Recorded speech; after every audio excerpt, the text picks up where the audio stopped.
신달자 시인의 글에 이런 내용이 있습니다. 호합한 저택에서 고급 음식과 포도주 잔을 들고 있는 사람도, 내일 세계 여행을 가기 위해 짐을 꾸리고 있는 사람도, 세상의 권력을 쥐고 호령하며 고급차의 뒷자리에 등을 기대고 있는 사람도, 거리에서 좌판을 버려놓고 굶주림과 절대 피로를 견디며 생존의 목을 걸고 있는 사람들도, 새벽 3시에 아직 귀가하지 않고 포장마차에서 소주잔을 기울이고 있는 사람도, 백화점에서 한 달 생활비를 잊어버리고 마구 물건을 고르고 있는 여자도 우리와 같이 우울증으로 마음을 앓는 사람들입니다. 무슨 얘기입니까? 우울함과 두려움에 치이며 살아가는 것은 가난한 사람들만 그런 것이 아니라고 하는 얘기지요. 사회적으로 성공한 사람도, 부유한 사람도, 부유한 가정의 자녀도, 밖으로 보면 정말 부러울 것이 없는, 어떻게 저 집은 부족한 것이 없는, 다 가지고 있는, 그럴 수가 있을까라고 생각할지 모르지만 실제적으로 그 내면에 보면 공허하고 외롭고 우울하고 두렵고 그렇지 않는 사람이 없다라고 하는 사실입니다. 전문가도 우리나라에 지금 우울증 환자가 한 500만 가까이 된다고 하는. 그런데 요즘 더 심각한 것은 세월호 사건 이후에 우리 대한민국은 지금 전 국민이 집단적인 우울증에 있는 컬렉티브 디프레션에 지금 빠져 있는, 다 우울하다고 하는 거예요. 다 피곤하다고 하는, 모두가 다 의욕이 없어 하게 되고, 이제는 시장에도 경제도 지금 점점 죽어가고 모두가 의욕이 떨어져 있는 이런 어려운 가운데 있고, 더 심각한 일은 무엇이냐 하면 심지어 이런 때 자살하는 사람들이, 자살을 시도하는 사람들이 점점 많이 있다고 하는 얘기를 듣고 참 어떻게 하면 좋겠습니까? 여러분, 어떻게 하면 좋을까요? 저는 하나님께 기도하는 가운데 하나님께서 오늘 이 말씀을 제게 주시고 우리 여러분에게 주시고 우리 민족에게 주신 줄로 믿습니다. 2000년 전 예수님께서 이스라엘 북쪽 갈릴리 지방 벳세다 광야에서 보리떡 5개와 물고기 2마리로 5,000명을 먹이는 놀라운 기적을 행하게 되자, 그 당시에 하루 끼니를 걱정하는 사람들, 일용할 양식을 걱정하던 사람들이 이 예수님의 기적 앞에 흥분하지 않을 사람이 누가 있겠습니까? 와, 저분이 우리 왕이 된다면 얼마나 좋을까? 그래서 군중들이 예수님을 왕을 삼으려고 하자 예수님께서 그 유혹을 뿌리치시고 우리 예수님께서 저녁에 혼자 기도하러 산으로 올라가시고, 그리고 저녁에 제자들은 배를 태워서 바다 건너서 갈릴리 바다를 건너서 가도록 주님께서 명령을 하셨습니다. 갈릴리 바다는 해발 250m나 낮은 곳이고 사면이 높은 산들로 둘러싸여 갑작스러운 풍랑과 파도가 자주 일어나게 되고, 이 잦은 기압의 변화 때문에 바람의 방향이 수시로 변하게 되어서 순풍이 불다가도 역풍이 불게 되는 그런 일이 많았는데, 바로 제자들이 타고 가는 그 배에 갑자기 역풍이 불게 됩니다. 아무리 노를 저어도 배가 나가지 않습니다. 그래서 저들은 바다 한가운데 저들은 오도 가도 못하고 거기에 머물러 있는, 무려 얼마 동안, 무려 한 10여 시간, 10시간 정도 거기에 머물러 있는, 그 어려운 가운데 예수님께 핸드폰도 없는데 연락할 길도 없는 것이고, 배멀미 때문에 어제 먹었던 보리떡 물고기 그 많은 거 먹었는데 그거 다 토해내게 되고 얼마나 어려운 시간을 보내는지 모릅니다. 그러나 우리 주님 저들을 그냥 그것 가운데 버려두지 않으시고, 오늘 본문의 말씀 25절의 말씀 가운데 밤 4경에, 새벽 한 3시, 4시경에, 밤 4경에 예수님께서 바다 위로 걸어서 제자들에게 오시니, 할렐루야. 산 위에서 계시던 예수님께서 제자들이 고통받고 있는 것을 그분은 다 아시고 He knows. 주님은 다 알고 계셨고 주님의 시간에 더 빠르지도 않고 더 늦지도 않게 주님께서 제자들에게 물 위를 걸어서 제자들을 찾아오시게 되었던 것입니다. 그런데요, 제자들은 예수님이 그 어두컴컴한 새벽이니까 주님이 물 위를 걸어올 때 예수님인 줄 전혀 알지 못하고 뭐라고 합니까? 귀신이 나타났다고, 유령이라고 저들이 모두 소리치르고 고함하고 되는 어리석은 그런 모습을 보게 됩니다. 그러나 우리 주님께서 제자들을 야단치지 않으시고 주님이 오셔서 저들에게 말씀하고 계십니다. 우리 27절에 말씀하고 있죠. 주님께서 27절입니다. 다 같이 한번 봐요. 27절. 오늘 여러분에게 주신 말씀이에요.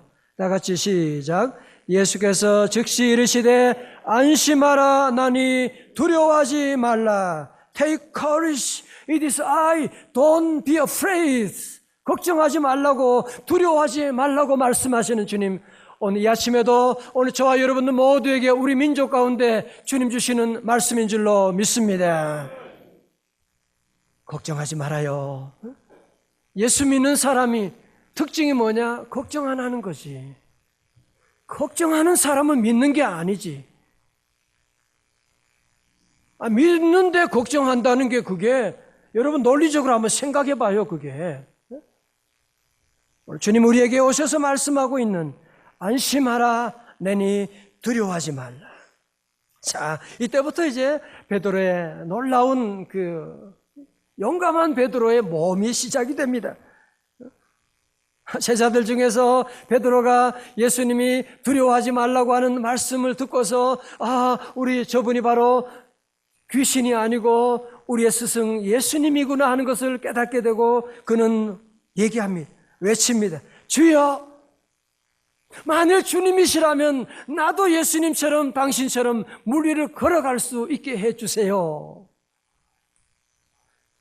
이 얼마나 멋있는 고백입니까? 세상에 많은 사람들은 배 안에 있으면 안전하고 배 밖에는 위험하다고 하지만 여러분 그래요? 배 안에서 풍랑이 얼마나 심한데, 가정 안에 얼마나 많은 풍랑이 있는데 그렇지 않습니다. 배 안이라고 안전하고 배 밖이라고 위험한 것이 아닙니다. 아무리 배 밖이라고 할지라도 우리 주님 계시면 안전한 줄로 믿습니다. 주님 말씀에 순종해서 베드로가 주님을 바라보면서 그래서 우리 주님께서 오라 come 말씀하시게 되자 베드로가 배에서 내려 물 위로 걸어서 예수님께로 가게 됩니다. 놀랍지 않습니까?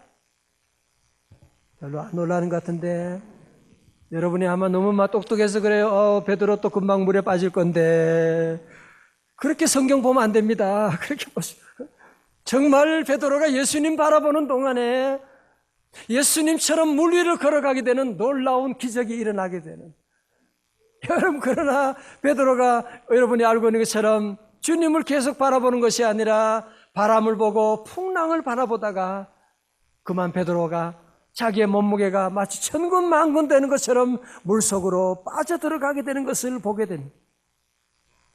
무슨 말하는 것입니까? 베드로도 예수님을 바라보는 동안에는 믿음의 법칙으로 물 위도 걸어갈 수가 있지만 베드로가 세상을 보고 바람을 보면 그는 결국 중력의 법칙으로 말미암아 물속으로 빠져들어가고 말았다고 하는 사실입니다. 여러분 그러나 베드로의 위대함은 어디 있습니까?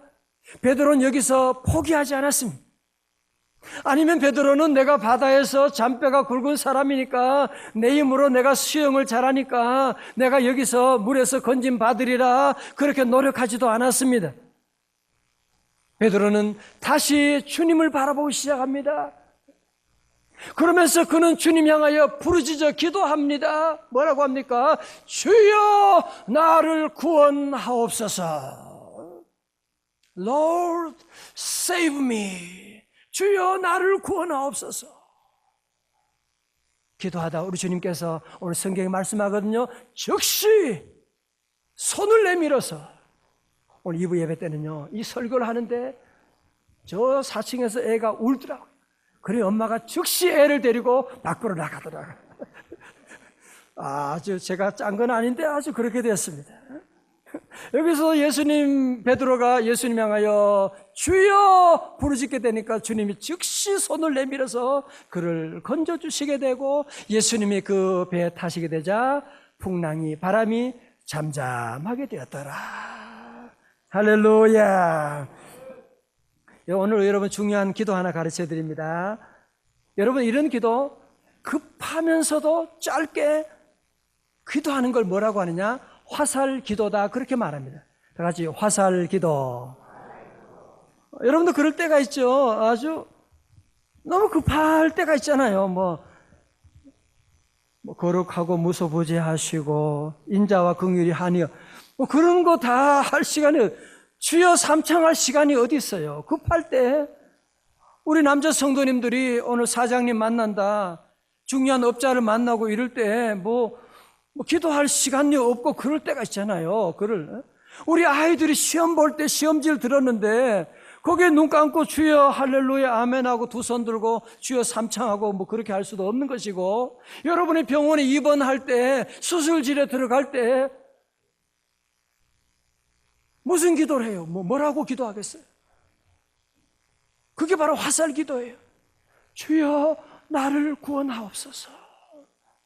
여러분이 짧은 기도지만 얼마나 놀라운 능력이 있는지, 우리 아이들 짧은 외마디 엄마라고 하는 그 한마디가 하늘을 움직이는, 엄마가 뛰어와서 자녀를 도와주는 것처럼 여러분 기도가 어렵지 않아요. 복잡하지 않아요.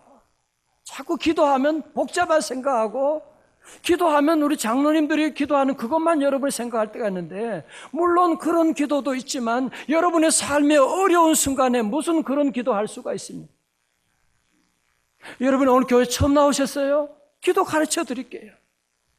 복잡하지 않아요. 그냥 짧게 이것만 하면 돼요. 주여 나를 구원하옵소서. 여러분 구약의 느헤미야는 고대 페르시아, 페르시아는요 고대 근동 인도 이디오피아까지 완전히 지배하던 그 나라의 그 아닥사스다 왕의 비서실장입니다. 그런데 조국이 지금 예루살렘 성벽이 무너지고 불타고 그런 얘기를 들었어요. 너무 가슴이 아픈 거예요. 우리 성도들은 항상 내가 잘 되는 것 때문에 행복하지 않아요. 우리는 늘 이웃을 생각하고 우리 대한민국을 생각할 줄 알고, 그러니까 자기가 잘 살고 비서실장이지만 눈물 흘리며 금식하며 울고 기도했습니다. 그리고 얼마 후에 왕을 만나게, 왕 앞에 나가게 됩니다. 왕이 이제 늘 보니까 느헤미야 비서실장 보니까 얼굴이 안 좋거든요. 비서실장 얼굴이 요즘 왜 그래? 뭐 걱정 있지? 내한테 얘기해봐. 내가 다 해줄 테니까. 그러는 거예요. 그러면 우리는 어떻게 하겠어요? 이 왕 앞에서 얼른 그냥 한번 성경 찾아봐요. 느헤미야 2장 4절입니다. 오늘 중요하니까. 여러분도 이런 경우가 많잖아, 그죠? 구약 성경 728쪽이 되겠습니다. 느헤미야 2장 4절에 느헤미야가 왕 앞에서 어떻게 기도하는지 한번 보겠어요. 느헤미야 2장 4절입니다. 728쪽이 됩니다. 왕이 내게 이르시되 그러면 네가 무엇을 원하느냐 하시기로, 다 같이요. 내가 곧 하늘의 하나님께 뭐하고요? 묵도하고. 이게 바로 무슨 기도라고요? 화살기도. 지금 왕 앞에 무슨 기도, 그렇다고 왕이 뭐 해주고 그러다고 얼른 얘기하고 그러면 안 돼. 그건 얼른 하나님께 화살 기도를 올려드립니다. 하나님 앞에 그는 묵상 기도하는, 왜? 왕이 하나님이신데 하나님이 도와주셔야 문제가 풀리는 건데, 그는 먼저 왕이 되신 하나님께 먼저 기도하고 그 다음에 왕께 부탁하니까 왕이 다 들어주잖아요. 그래서 느헤미야가 다시 조국에 돌아가서 52일 만에 성벽을 재건하는 세계적인 그런 역사를 이루는 것을 우리가 알고 있습니다. 자, 저를 한번 보십시오. 사랑하는 성도 여러분, 여러분 다 예수님 믿으시죠? 아멘. 예수 믿는 사람은 예수님이 내 안에 계신 거예요. 예수님을 영접한 사람이에요. 예수님이 여러분과 함께 하세요. 믿으시면 아멘.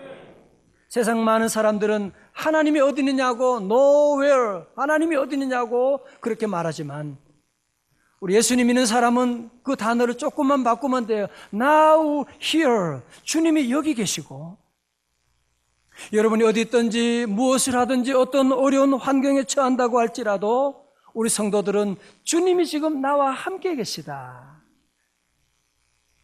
나 혼자 있는 것이 아니다 믿고 우리 어디 있든지 오늘 베드로처럼 주여 나를 구원하옵소서, 주여 나를 살려 주옵소서. 기도하면 하나님이요? 한번 해봐요. 저는 이런 경험이 너무너무 많이 있어요. 그냥 무릎 꿇기만 하는데 벌써 하나님의 은혜가 임할 때가 얼마나 많은지 모릅니다. 성도 여러분, 오늘 성경 우리에게 또 뭘 말하는 거죠? 베드로는 예수님의 제자 중에도 수제자였거든요. 수제자라고 하는 사람이 이런 실수를 하는 거 보면 참 부끄러운 일이긴 하지만 인간은 다 그래요. 믿음의 조상이라고 하는 아브라함도 주님 바라보다가 바라보지 못하고 물속으로 빠져들고 실수할 때가 얼마나 많았습니까? 다윗은 말도 하지 말아요. 다윗도 얼마나 물속에 빠져들고 시험 들었는지. 바울은 살인자였어요. 얘기도 하지 말아요. 여기는 신목사 묻지 말아요. 제가 여러분 얘기하면 다 다음 주부터 안 나올지도 몰라요. 정말 문제 많은 사람, 지금도 그래요. 그래서 나는 주님이 늘 필요한 거예요. 우리 모든 인생은 다 미완성이기 때문에 주님께 기도함으로 완성되어 나가는 존재거든요. 여러분이 어떤 형편에 있다고 할지라도 우리가 늘 기도하고 나가면 하나님이 도와주셔서 부족한 부분을 채워주세요. 오늘 존경하는 고 하영조 목사님, 어떤 분이 저보고 하영조 목사님 닮았다고 하는데 저는 닮은 건 없지만 하 목사님이 저는 존경하죠. 하 목사님이 설교하는 가운데 자주 그런 말씀, 우리 인생에 함부로 피어리들을 찍지 말라, 함부로 마침표 찍지 말라는 거예요. 네 마음대로. 하나님은 항상 콤마를 찍으신다고 말씀. 참 기가 막힌 말씀이잖아요. 우리는 조금만 어려우면 끝났다, 죽어버려야지, 함부로 그런 소리 하는 사람들이 얼마나 많이 있는. 아니에요. 지금 잠깐 쉼표로 찍는, 콤마 찍고 다시 주여 부르면서 기도하면 하나님의 놀라운 역사를 이뤄나가는데, 절대로 포기하고 끝이다 그런 소리 하면 사단이 좋아하는 소리인 것입니다. 오늘 여러분이 어려운 가운데 있다고 할지라도 주님은 다시 콤마를 찍으시고 내게 능력 주시는 분 안에서 모든 것을 다시 시작할 수 있는 줄로 믿습니다. 전 요즘 오늘 말씀을 준비하게 된 배경이 있습니다. 요즘 제 주변에 보면 갑작스러운 그런 사고들을 제가 보면서 그렇게 믿는다고 하면서도 그런 일들을 보면서 제가 너무너무 가슴이 아파요. 목사가 우리 교인들에게 바로 안내방송을 해야 되겠다 싶어서 제가 기도하는 가운데 하나님이 주신 이 말씀입니다. 저는 오늘 여러분에게 정말 눈물로 호소하고 싶습니다. 여러분 사는 동안에 베드로뿐 아니라 신목사도 그렇고 아브라함도 그랬고 누구나 다 살다 보면 시험 들 때가 있고 물속에 빠져들 때가 있습니다.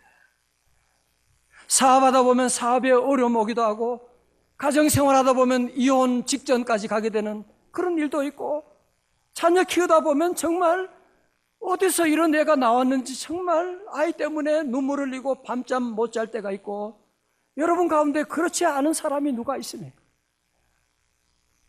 정말 곧 죽어버릴 것 같은 상황이 있다고 할지라도 우리 믿음의 성도들은 그러면 안 돼요. 누구나 다 신달사시가 얘기한 것처럼 누구나 다 문제가 다 있는 것이고, 우리 성도들은 그럴 때마다 오늘 말씀을 기억하고 베드로처럼 주여 나를 구원하옵소서, 주여 나를 살려주시옵소서. 여러분이 한 번만 해봐요.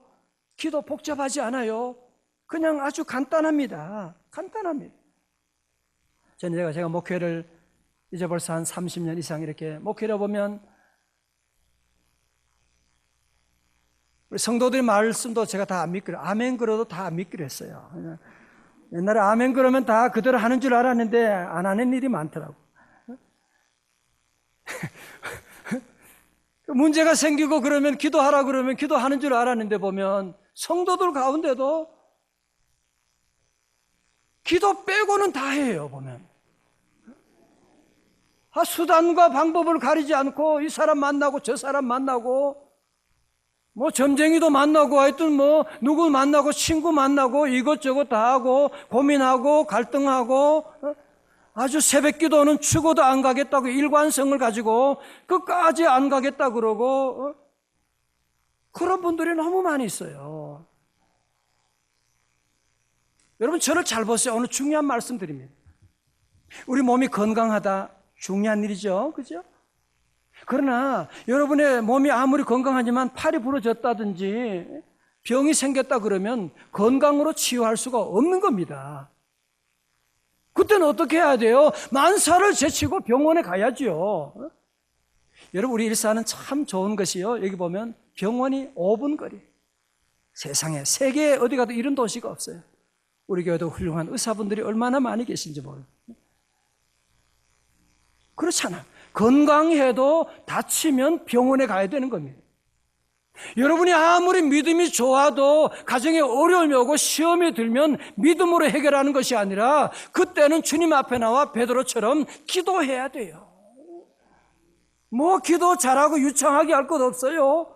그냥 주님 앞에 나와 울기만 해도 되는 거예요. 주여. 여러분이 기도 잘할 필요도 없다니까요. 글쎄 그냥 주여 하기만 하면 되는 것입니다. 베드로처럼 주님 바라보고 주여라고 부르짖기만 해도 우리 주님이 즉시 도와주시고, 시편 50편 15절에 말씀합니다. 환난 날에 나를 부르라. 내가 너를 건지리니 네가 나를 영화롭게 하리로다. 할렐루야. 기독교는 구원의 종교입니다. 예수님의 이름의 뜻은 뭐예요? 구원이라고 하는 것이거든요. 저는 지난주 화요일에 우리 교육 목사님들과 그리고 우리 교구부장님들 그리고 우리 여성교회장님들과 함께 화요일 오후에 안산에 세월호 위생자들 위한 합동 분향소에 다녀왔습니다.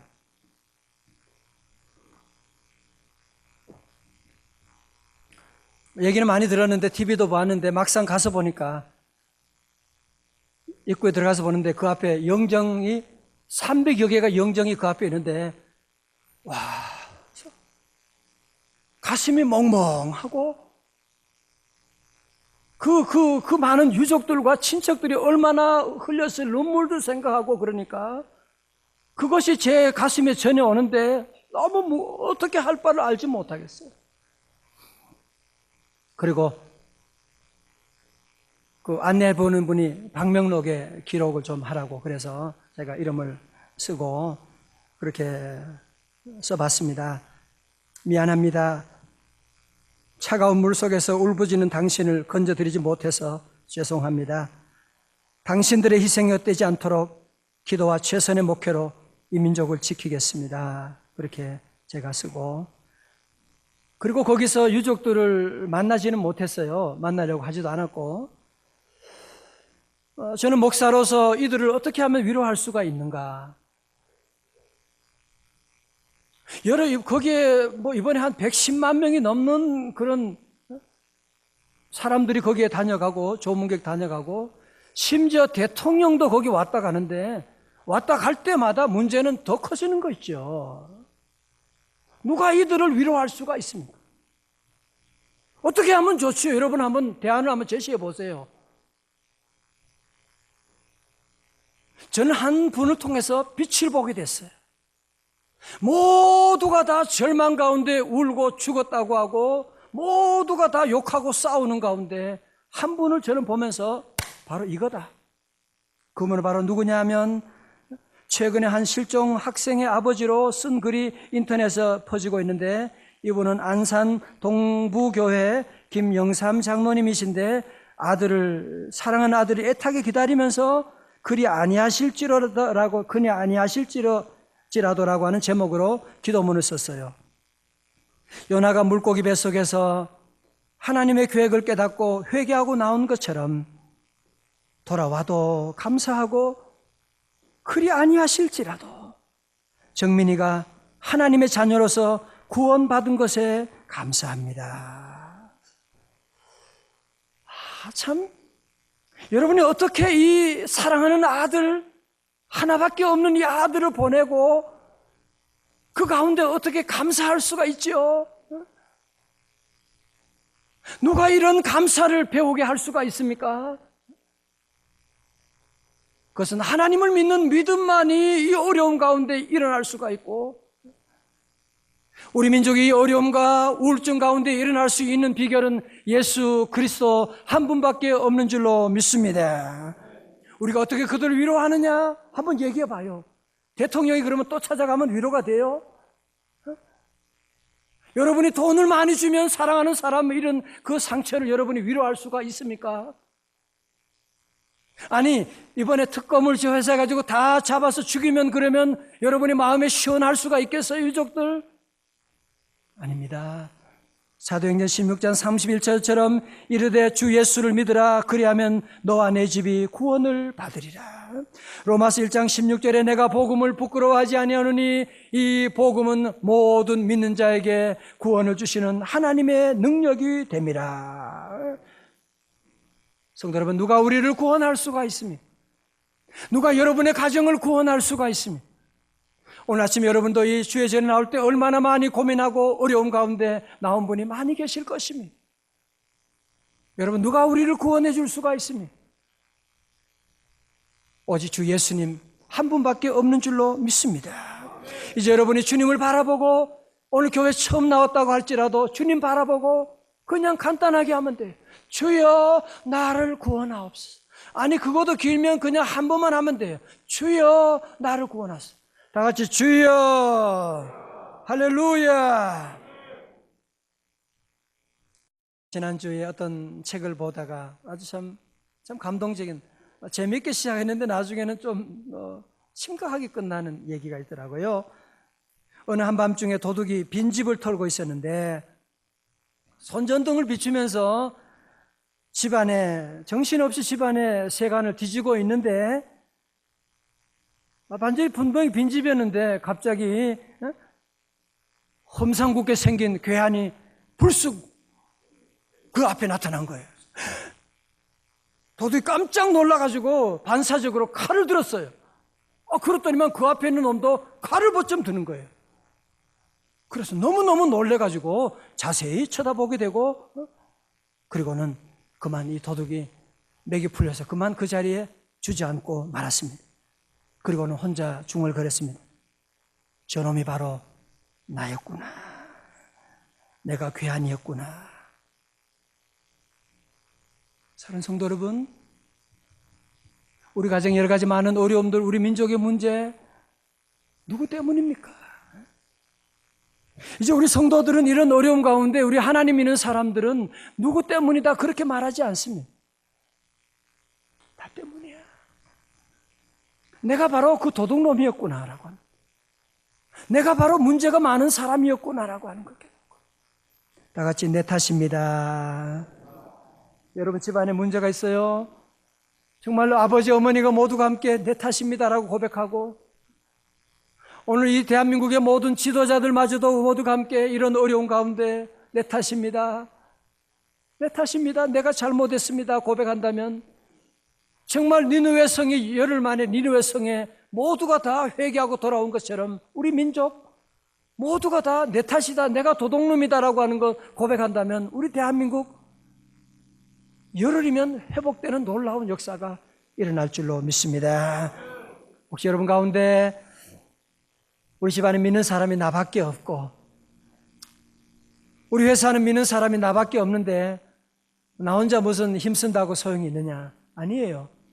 여러분 혼자지만 하나님이 함께 하세요. 여러분 그 자리에서 무릎 꿇고 기도하고 나가고, 저희 어머님도 믿음이 전혀 없는 가정에 만면으로 왔지만 혼자 그 핍박 가운데 기도하고 주님 바라보고 기도하며 나갈 때 온 집안을 다 구원해 주시는 역사가 나타나고, 절대로 포기하지 마십시오. 영국의 잔 낙스 목사님 말씀처럼 기도하는 한 사람은 한 민족보다 강한 줄로 믿습니다. 이제 새로운 한 주간을 시작하면서 우리 모든 성도 여러분, 이제 우리 모두가 어디 있든지 무엇을 하든지 주님이 나와 함께 하십니다. 할렐루야. 예수님 믿으면 주님이 나와 함께 하지. 주님이 내 안에 계시지. 낙심하지 말고 걱정하지 말고, 어려운 문제가 생기면 어떻게 해야 돼요? 다 같이 어떻게 해요? 주여 나를 구원하옵소서. 주여 나를 구원하옵소서. 여러분이 한번 해봐요. 중요한 만남이 있다, 시험을 본다, 어려운 여러분이 무슨 일을 하든지 기도할 시간이 없을 때 여러분이 어디든지 주님 앞에 기도하고 나가고, 그래서 우리 어려운 이웃들, 우리 민족, 우리 모든 이웃들을 주님 앞으로 인도하는 이런 행복한 우리 대한민국을 만드는데 쓰임받는 여러분 다 되시기를 주님의 이름으로 축원합니다.